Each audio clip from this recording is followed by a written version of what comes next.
Welcome to Iconic Talk. This is your community's podcast with conversations about real estate, local happenings, and all things Winchester, Virginia.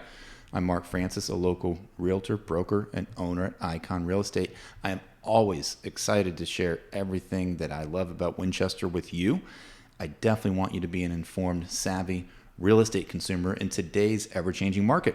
If you want local knowledge, you have come to the right place. Well, welcome to February, everyone. I can't believe it. January flew right by. And, as 1 month does fly right by like that, it makes me realize, okay, what happened in that month? Wow. I mean, we had some snow. That's always fun.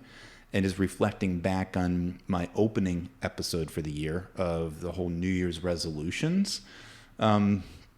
Well, quick update. I mean, I have lost a couple of pounds. That was one of my biggest things. Like, I couldn't believe what the fall did to me. And I am consistently going to the gym more regularly. And hopefully you guys are sticking out with your game plan as well for what your New Year's resolutions may or may not have been. And part of the gym for me, so my history of the gym, I was in college and did college athletics and was obviously forced to go very regularly and do all kinds of different weightlifting movements and things like that. And then over the years after that, I just did not like going and found it boring. And I also never really liked working out my legs. I don't know if you guys ever feel that way. By the way, I'm not sure why I was planning on talking about this, but I don't like feeling sore when you wake up in the morning, or I don't feel like it's challenging to walk up and down a flight of stairs. That is never fun either. But over the last several years, I have found that I do enjoy going to a gym that gives you an hour fitness routine and gives you kind of some of that boost during the cold winter season as well. Or if it is summer or spring where you can work outside and maybe do, go on a light jog or something like that. That's always fun. So over the years, I've been to different kinds of gyms. I've actually had a gym owner on this podcast a couple years ago for more CrossFit. One of the gyms that I go to now is a pseudo CrossFit based kind of gym, and I enjoy it. It's fun. I also get a chance to meet a lot of people when I'm there. And over the years, I've networked with friends at the gym, and sometimes I don't talk that much when I'm at the gym. I just want to get in my routine and get in, get out. But there's plenty of other people who go to the gym that it's a major social component, and I appreciate that.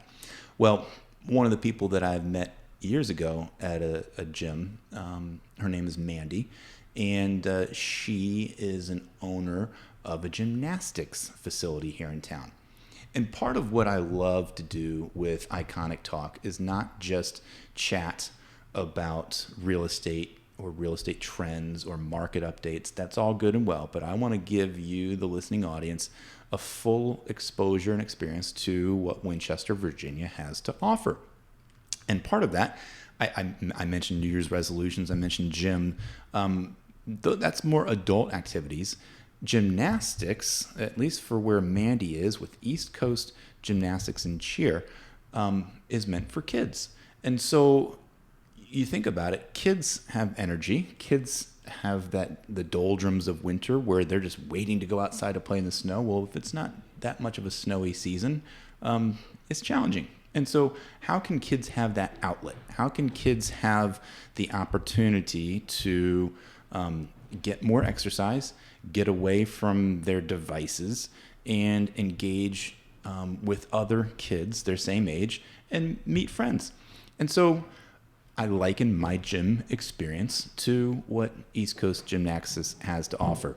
So I'm just really excited about the opportunity that I had to chat with my friend Mandy Van Fossen, who is the owner and founder of this company here, East Coast Gymnastics, where she's able to bring that kind of atmosphere and environment for children. So hear her background, listen to her story, and how she loves doing what she's doing. So here's my conversation with Mandy. Well, I'm here with Mandy from East Coast Gymnastics.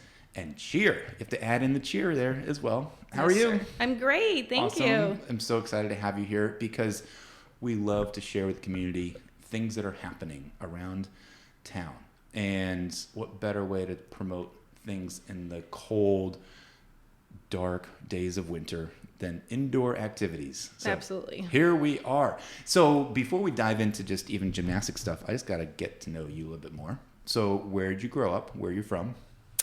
I actually grew up my entire life in Scranton, Pennsylvania. So Scranton. Yes. So I'm sure people make Office references to you all the time. Yep. If they know that. That is probably the only thing we're known for. Yeah. Is the Office an accurate portrayal of Scranton? Some things are. Some things are. Some things are not. So, yes. So then what drew you to Winchester? Actually, we owned a gymnastics facility in Scranton, Pennsylvania, and my husband was working for TSA at the time, and he got laid off from his job, and I was leasing the space with a partner, and long story short, partnerships in business sometimes don't work out. So we decided to cut ties there, and he got a job offer with the government in Virginia. So that's what led us down here. When was that? How long ago? That was when my oldest was going into kindergarten, and she is now 23. So if you do the math real quick, probably like 17-ish. 17, 18 years, Yeah. something like that? Yep, Wow. around 04. Yeah. So you've been in town for a good long time. Yeah. So tell me a little bit about your passion for gymnastics. I mean, you didn't just jump into the game and say, I want to make a gymnastics kind of, outfit. So how did you grow up liking gymnastics yourself? Well, when I was younger, my aunt was a gymnast, and I idolized her. We're only 4 years apart, so I always watched her doing gymnastics and wanted to be just like her. And I did gymnastics, and I loved it. And I retired and got into cheerleading. And then I went to college actually for psychology. My long-term goal was to be a child psychologist. And I was coaching gymnastics at the time, and my boss wanted to retire, so that's when I kind of took over his space. It was a turnkey business. I never intended on owning my own gymnastics facility. It kind of just happened that way. So I never actually finished school, obviously, for child psychology. But, we own this facility. We're currently in Winchester for 16 years, and the other one I owned for 2 years. So that's 18 years combined. Yeah. I've used a lot of psychology. I was going to say, there's a very similar path of working with children, child psychology, and what you do as a kid coach, right? So what does that look like on a coaching basis of how you kind of utilize that skill set? I mean, I'm sure you have to be patient, I would think, to work with kids. Definitely patient and persistent, and every kid is different. I just adore children. They're absolutely perfect and precious, and every kid is good. Every single kid is good, but I really feel like as an adult, we need to know how to work with each child independently as that child, not lumping them all into one box. So a lot of just different approaches and tactics with each kid as an individual, and then also learning to deal with their parents, has a lot of psychology behind it as well. There's a commercial that I've seen out there on TV today. It ends up being a Dick's Sporting Goods commercial, but it's all about coaches. And I don't know if you've seen it or not. It basically has little segments and montages of student athletes who are younger, elementary school and then into high school, interacting with their coach, and the coach engaging them. And it's kind of a very warm and fuzzy, feel-good kind of commercial. Like, what are they promoting here? And then it turned out to be Dick's Sporting Goods. But it was all about how the athlete values the relationship with the coach, and how the coach really shapes people's lives. And so having that perspective, you as a coach of small kids, I mean, remind me of the ages. So talk us through the ages, how you engage with them and have that kind of idea, I think is important as a coach. Absolutely. We have children competing they start at 5 and they can go all the way up to 18. So typically in the younger levels, they're all around the same age, so it's a little bit easier to work with the dynamics of the group when they're all on that same age. But then when you go through the levels, some kids progress really fast and others don't. So then sometimes you're getting groups with mixed ages of kids, and then you just got to be really careful of the conversation and talk and the coaching style when you have younger kids mixed in with the older kids. And I kind of, now in the position that I'm at, I'm more focused on running the business and building the business to get more programs, different things in the gym for the community, not just gymnastics, because we want to be a place that has something for everyone. Yeah. You know, our main goal is to get kids off iPads, get kids moving their bodies. So the more things that we have to offer, the more kids that'll come into the gym, because not everybody wants to do gymnastics. So my coaches do a really good job of handling each one of their groups and trying to be careful with the whole coaching aspect of the kid, not being too friendly, not being too tough. You kind of just have to be right in the middle. Yeah, you said something before that all kids are good, you know, and so, but sometimes they have an attitude, you know, depending on the age of what's going on. You know, how do you filter and flush out what is seemingly a bad kid, but you know something might be going on behind the scenes? How does that, your background, the kind of psychologist, psychiatrist background that you're going into for children, how do you, I guess the question is, how do you shape those relationships with the kids along with the parents to really filter out, okay, how can you help beyond just gymnastics?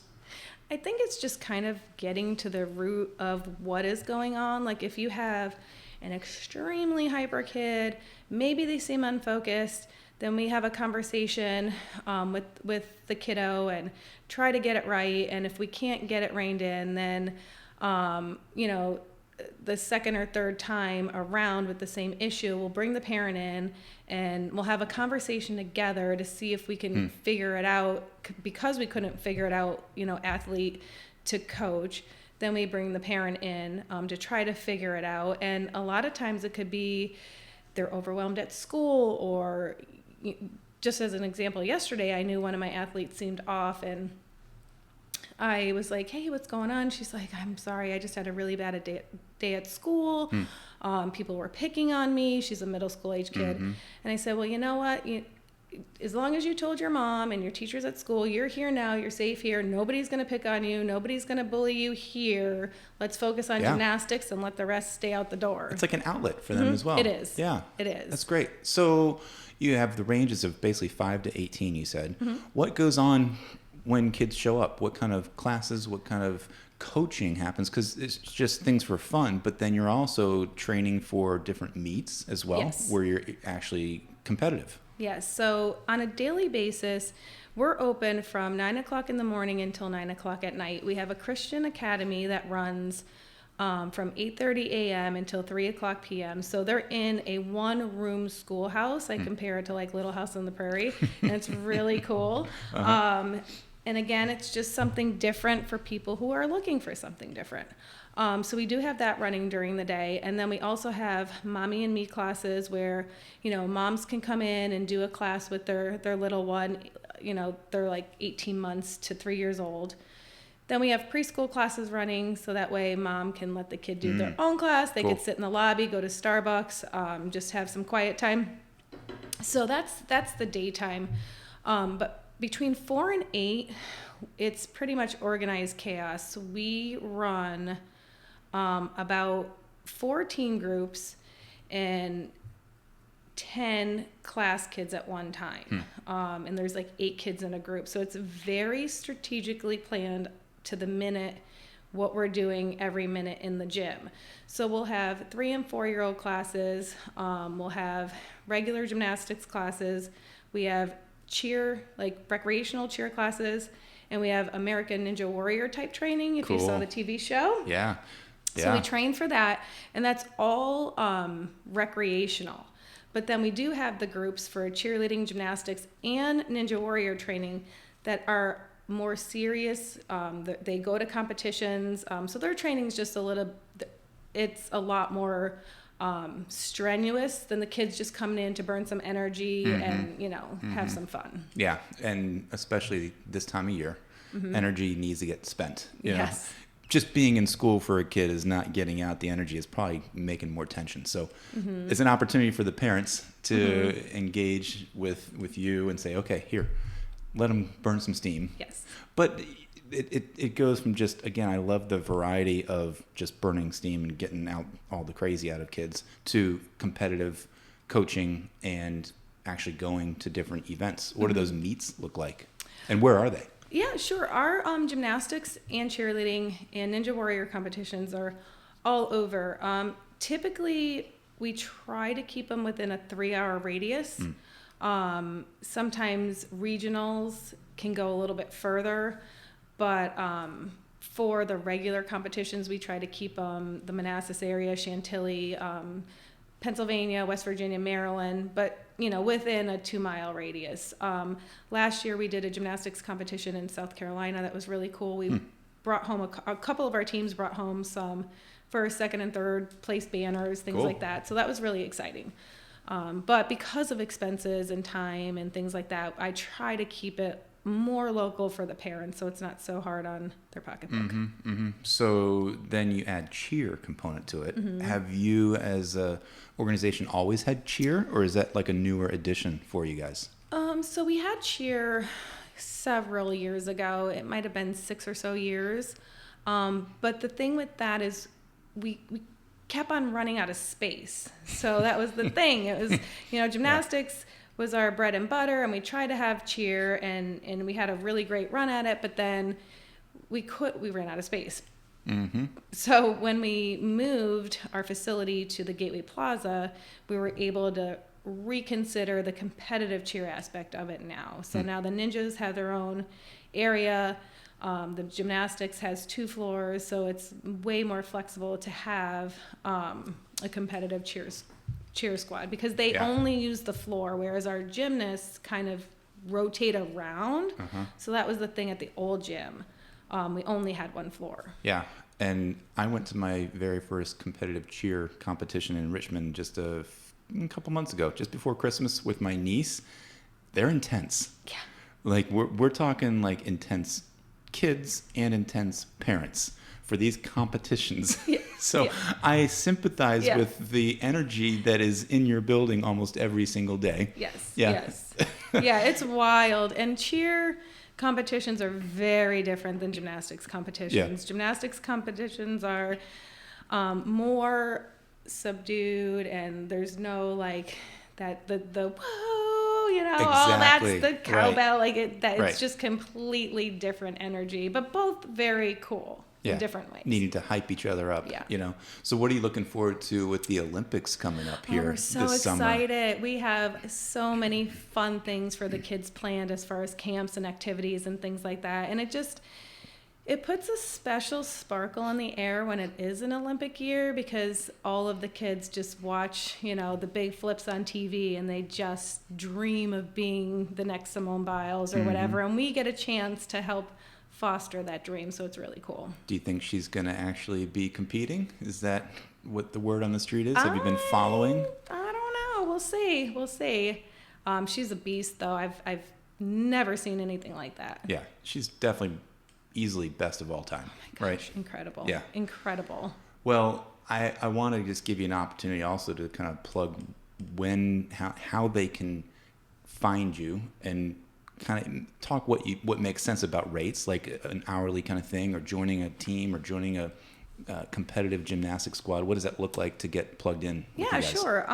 So we always recommend a trial, and that's for free. Just come on in, see if it's something that you want to do before you make a commitment.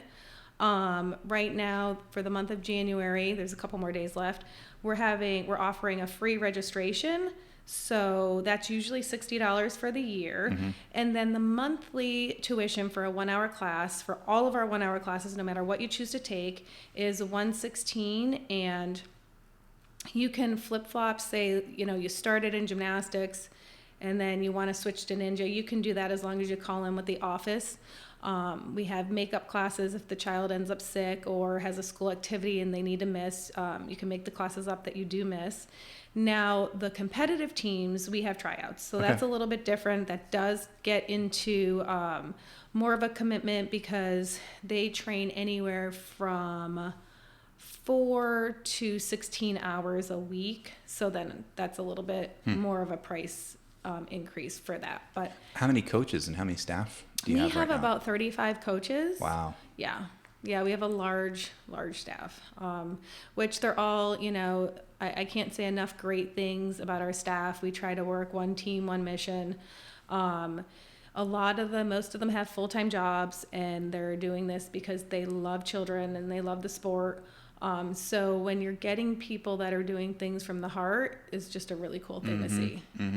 Well, you guys definitely are a great opportunity for any family with kids to get plugged in.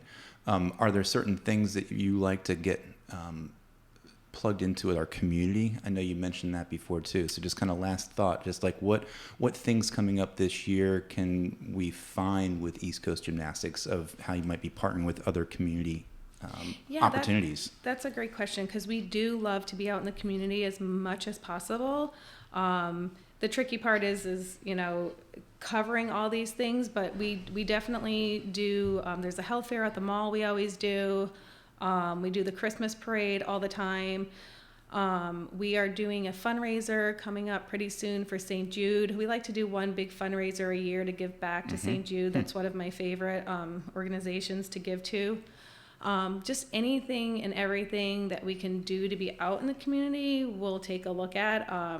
So if you know anybody that needs someone to help or do or whatever, if I can, I'll do it. And we'll find you guys at Gateway Shopping Center there, right? Route 7. Yep. And you moved in there how long ago? We moved in there. We signed the lease for it in February of 2020. So March was the process. That's great. Yeah. Well, we will find you guys there. Mandy, thank you so much for You're welcome. being here. It was awesome to chat with you, and I'll look forward to seeing you again at our gym that we go to. Yes, sounds good. All right, talk to you soon. Okay, thanks. Bye. Well, thank you so much, Mandy. It was great to have you in our Iconic Talk studio here where we were able to just unpack just the enthusiasm that gymnastics can bring to kids and parents, and I'm sure that you could have gone on for a lot longer chatting about some of the stories and behind the scenes stuff that goes on there at the gym. And it's really cool that we didn't get a chance to elaborate too much about it, but the new location has really brought on additional opportunities for them over there at the Gateway Shopping Center with the space. And we also didn't cover what COVID did for so many businesses, but for them specifically of just now being back in person, back full-time post-COVID, I'm sure she would absolutely share is a huge blessing. So check them out. Obviously, you can go over there, just pop in, get that just trial opportunity. Go to their website, ecgymnastics.com. Well, what do we have coming up around the corner over these next couple of weeks in Winchester? I was really bummed because I was so close to trying to go to MSV last week for their exhibit and just ran out of time in my day. So I'm going to do what I can to get over their next opportunity that they offer those kind of cool experiences, and I'll share that with you guys. But I've got a few things coming up here over these next 2 weeks that I'm hoping to maybe get to at least one of them. And I'll share. I'll put it out there on social media. If I share my picture, my post out there, like it, tell me what you thought as well whenever you go to one of these places. So the first that I want to share, it's mid-week already, and it's currently happening, but it's not over. It's the Fred Co. Eats opportunity to have restaurant week for Frederick County restaurants. And I don't know if you remember, around the same time last year, we did an episode It's episode 77, Developing Our Community, where we had some Frederick County Economic Development members on. And one of the big things they're pushing an initiative to have a Frederick County Restaurant Week. Well, last year was so successful. They're doing it again. They're having even a competition where you can go around to different restaurants with a passport and get them checked. And if you have 5 or more stamps during this promotional period, you're eligible to win prizes. So the link is there in our show notes of where you can go to the Frederick County site to get that. The restaurants are in that link, and participate this coming weekend. That's going to be just a great opportunity to get out, use this slow winter season to promote those local entrepreneurial businesses of restaurants. The other thing happening this coming Saturday is obviously this month, for if you didn't realize, is African American Heritage Month. And they, Downtown City is doing a trolley tour a couple different times this month. Well, this Saturday is the first one. So February 3rd, 1 to 2 is where you get a chance to hop on the trolley and go around for free and get a guided tour of town and how it relates to our African American heritage in Winchester. So that's going to be a really cool opportunity. Make your reservations. Again, go to the link that I'll provide where you can hop on there and let them know that you'll participate, because there's obviously limited spots for that. The week after is Super Bowl Sunday. Can't go wrong with finding a place to go watch the Super Bowl. I'm not sure if you have any predictions, but my wife Erica has been a Travis Kelce fan way before even Taylor Swift was, and she will be in her red Travis Kelce jersey and uniform ready to watch that game. Maybe I'll take a picture and share that with you as well. So if you're a Chiefs fan or if you're a 49ers fan, I'm sure you can hop on and go to a party, have fun, enjoy the game. My prediction on that one, I think it's going to be a repeat. I think the way the Chiefs are looking right now, it's going to not necessarily be about their offense, but it's going to be about their defense. And I really feel that they stepped up their game against Baltimore, and that's what won the game for them. Yes, Travis Kelce had an amazing game, but it was a defense that won it for him that time. So watch the Super Bowl. That'll be fun. Then we all know it's coming up. Valentine's Day is right around the corner. So there is plenty of Valentine's Day events and activities going on around town, but I'm going to highlight just 2. The first is James Charles Winery is doing a Valen Wines Day event on Saturday the 10th from 2 to 5. So hop on that site, get your reservations. They've got music, they'll have drinks, they'll have food, the whole 9 yards out there. Hopefully it'll be a nice experience to be outdoors then. They do have indoor opportunities as well, but it's a great venue. So head there, James Charles Winery on the 10th, 2 to 5. And then another wine opportunity is the Wine Room downtown near the Taylor Pavilion there. They're calling it Galentine's Day, so for all gals. So Tuesday, February 13th from 5 to 10, they are promoting an opportunity to bring your favorite lady in your life and join them on the 13th for Galentine's Day.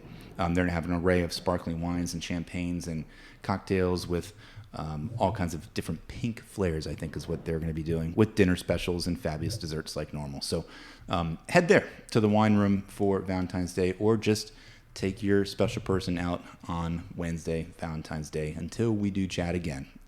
And share on social media, because I love to hear from you guys and get just a glimpse of what you do in this amazing town. Well, thanks for joining us on this episode of Iconic Talk. We hope you learned something from today's episode. I know I did. It's just great, neat opportunity to hear what goes on around town here. Remember, when you look for a real estate professional, make sure they're experienced, innovative, personal, dedicated, and available. And I definitely love having you spend your valuable time listening. And I'd love if you could take a moment just to subscribe to this podcast, but also share it with your friends. Remind them that they can find Iconic Talk on Apple, Spotify, Google, or YouTube, or wherever you get your podcasts. Thanks to our editor extraordinaire, Simi Battaglia, and our social media queen, Liv Gordon. Until next time, think iconic.